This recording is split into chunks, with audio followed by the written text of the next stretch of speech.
श्री कृष्ण कहते हैं कि तू करता वही है जो तू चाहता है, मगर होता वही है जो मैं चाहता हूं। इसलिए तू वही कर जो मैं चाहता हूं, फिर वही होगा जो तू चाहता है।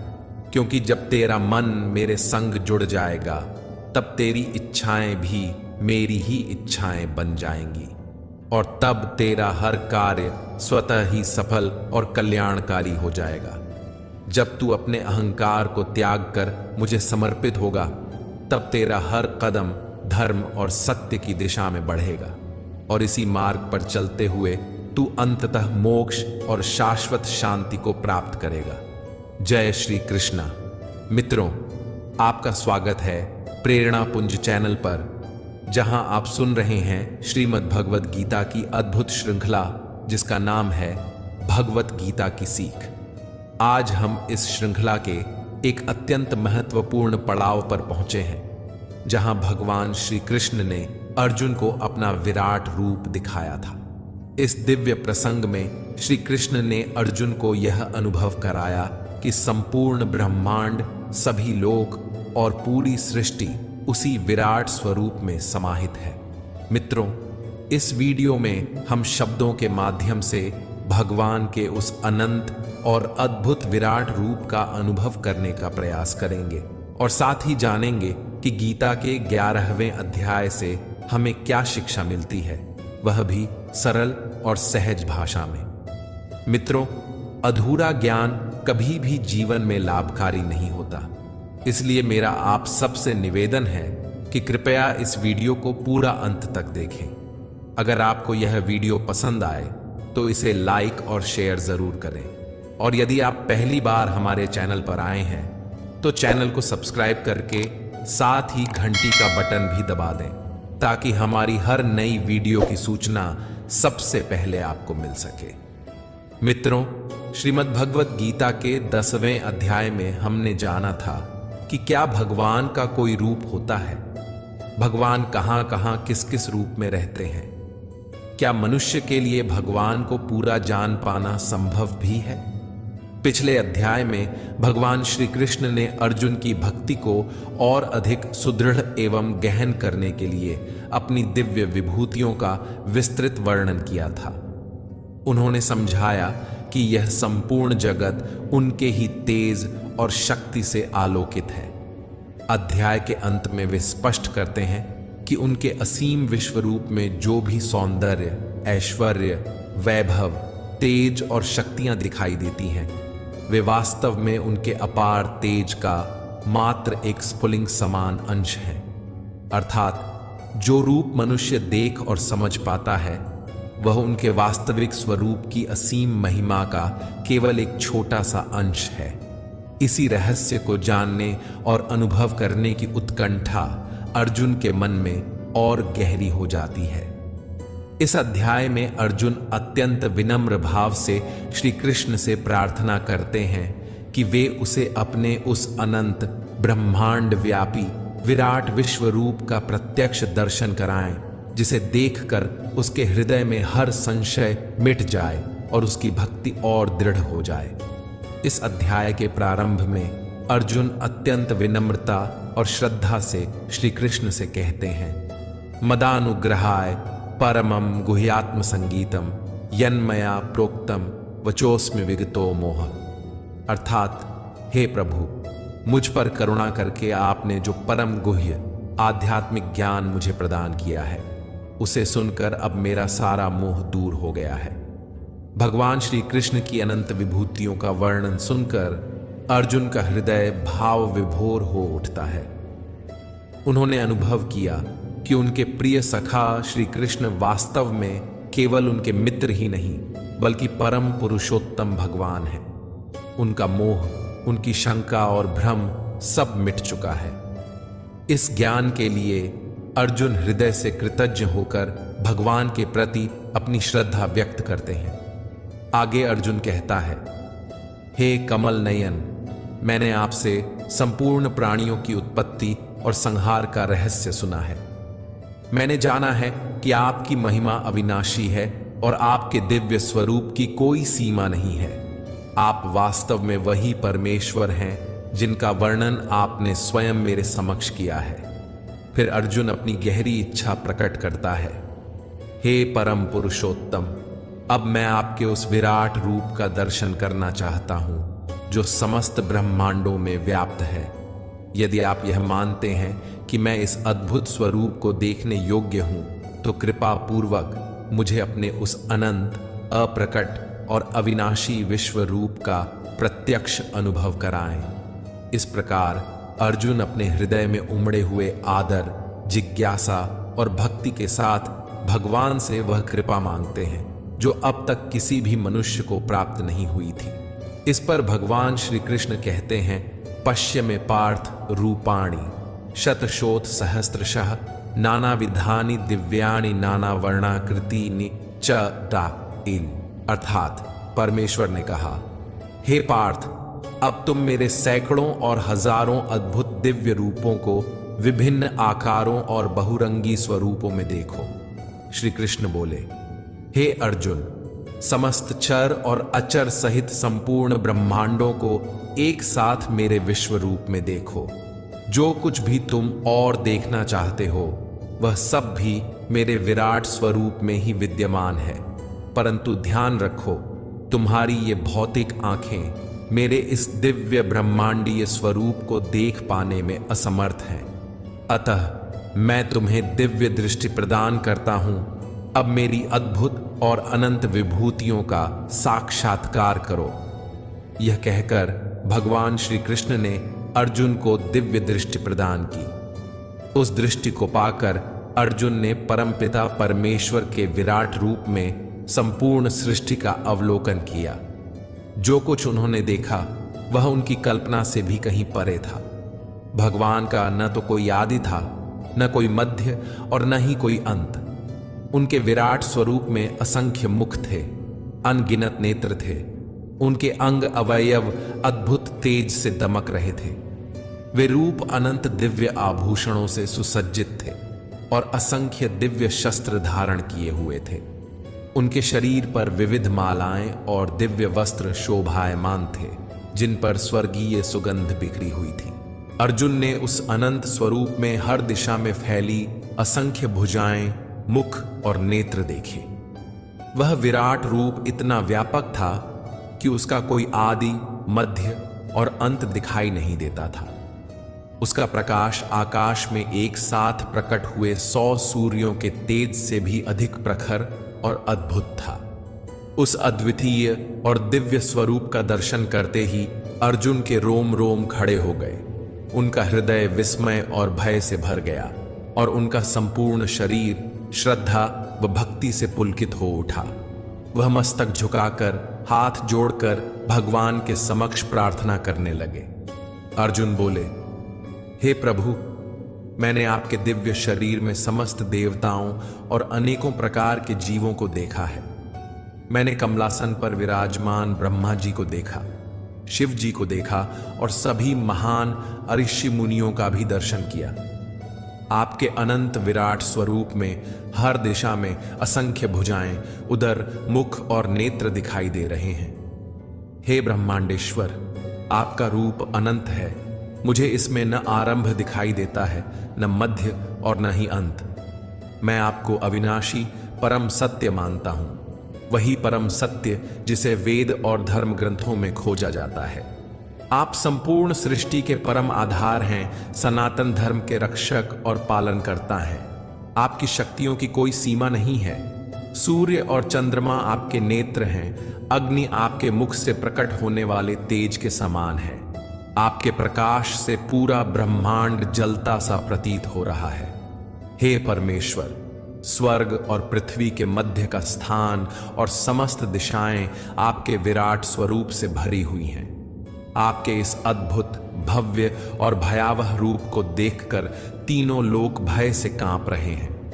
स्वर्ग के देवता आपके भीतर प्रवेश कर आपकी शरण ले रहे हैं। कुछ भयभीत होकर हाथ जोड़ आपकी स्तुति कर रहे हैं। महर्षि और सिद्ध जन पवित्र स्तोत्रों का गान कर अनेक प्रार्थनाओं के साथ आपका गुणगान कर रहे हैं। हे सर्वशक्तिमान, आपके इस विकराल रूप में असंख्य मुख, नेत्र, भुजाएं, जंघाएं, चरण, उदर और भयंकर दांतों का दर्शन हो रहा है। इस दृश्य से सभी लोग भयभीत और व्याकुल हैं। उसी प्रकार मैं भी, हे विष्णु, आपके आकाश को स्पर्श करने वाले विराट रूप को देखकर भय से कांप रहा हूं। मेरा हृदय विचलित हो उठा है। मेरा धैर्य और मानसिक संतुलन भंग हो गया है। आपके इस भयानक स्वरूप को देखकर मैं विस्मित हो गया हूं। मुझे यह भी स्मरण नहीं कि मैं कहां हूं और मुझे कहां जाना है। हे देवेश, आप समस्त ब्रह्मांड के आश्रयदाता और पालनहार हैं। आपकी शक्ति और विभूति का कोई अंत नहीं है। आज आपके विराट और विकराल रूप को देखकर मेरा हृदय भय और विस्मय से कांप रहा है। कृपया मुझ पर करुणा करें और अपनी अनंत दया से मुझे संभाल लें। मैं देख रहा हूं कि धृतराष्ट्र के सभी पुत्र, उनके सहयोगी राजा और भीष्म, द्रोणाचार्य, कर्ण जैसे महान योद्धा सभी आपके विकराल मुख में प्रवेश कर रहे हैं। उनके बल, पराक्रम और वीरता आपके सामने क्षणिक प्रतीत होते हैं। मैंने देखा कि आपके भयानक दांतों के बीच उनके सिर पिसते जा रहे हैं और उनका अस्तित्व आपके अग्निमय तेज में विलीन हो रहा है। जैसे अनेक नदियों की लहरें अनिवार्य रूप से समुद्र में विलीन हो जाती हैं, वैसे ही ये सभी महायोद्धा भी आपके अग्नि ज्वलंत मुख में समा रहे हैं। और जैसे पतंगे मोहवश अग्नि में कूदकर भस्म हो जाते हैं, वैसे ही ये सेनाएं अपने विनाश की ओर दौड़ती हुई आपके मुख में प्रवेश कर रही हैं। इस दृश्य ने मुझे भीतर तक विचलित कर दिया है। हे देवेश, यह रूप उस रूप से भिन्न है जिसे मैंने अपने गुरु, सारथी और प्रिय मित्र के रूप में देखा था। आपकी यह भयानक छवि मुझे आपकी वास्तविक सत्ता के रहस्य को जानने के लिए व्याकुल कर रही है। कृपा कर मुझे बताइए कि आप इस अति उग्र और विकराल रूप में कौन हैं। मैं आपको बार बार प्रणाम करता हूं, आपकी शरण में हूं। कृपया मुझ पर दया करें और मुझे यह बताइए कि इस विराट स्वरूप के पीछे आपका वास्तविक उद्देश्य क्या है। इसका उत्तर देते हुए भगवान श्री कृष्ण कहते हैं कि मैं काल का रूप धारण कर तीनों लोकों के संहार के लिए उपस्थित हुआ हूं। कौरव पक्ष के ये सभी महायोद्धा पहले ही मेरे द्वारा मारे जा चुके हैं।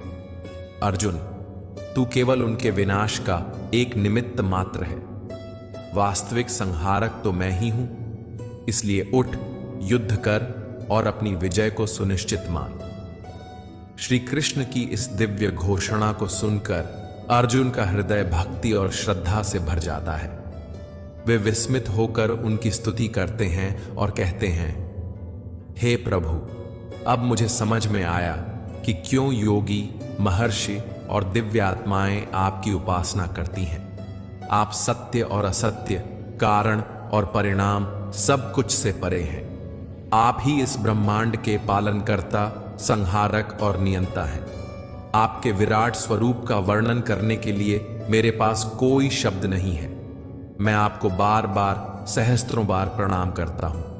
हे भगवान, आपको अपना सखा और मित्र मानकर मैंने अनेक बार हे कृष्ण, हे यादव, हे प्रिय मित्र कहकर सहजता और प्रेमवश आपका नाम लिया।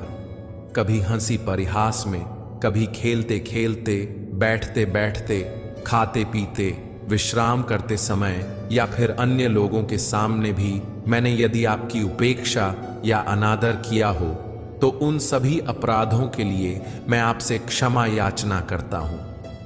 हे अचिंत्य प्रभु, मेरी त्रुटियों को उसी प्रकार क्षमा कर दीजिए जैसे पिता पुत्र की हठ को, मित्र अपने सखा की भूल को और प्रियतम अपनी प्रियसी के अपराध को क्षमा कर देता है।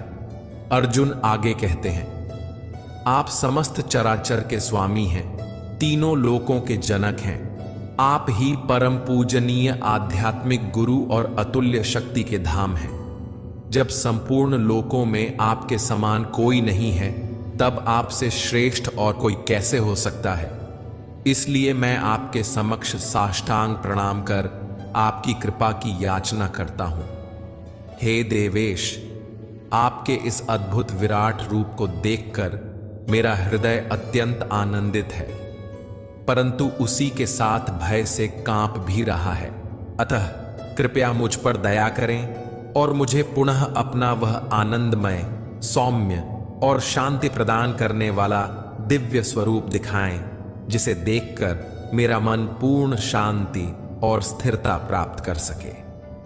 श्री कृष्ण अर्जुन की विनम्र प्रार्थना को स्वीकार करते हुए करुणा भरे स्वर में कहते हैं, हे पार्थ, तुम्हारे आग्रह पर मैंने तुम्हें वह अद्भुत और विराट स्वरूप दिखाया है जिसे आज तक किसी भी मानव ने नहीं देखा और भविष्य में भी कोई देख नहीं पाएगा। यह स्वरूप अत्यंत दुर्लभ है।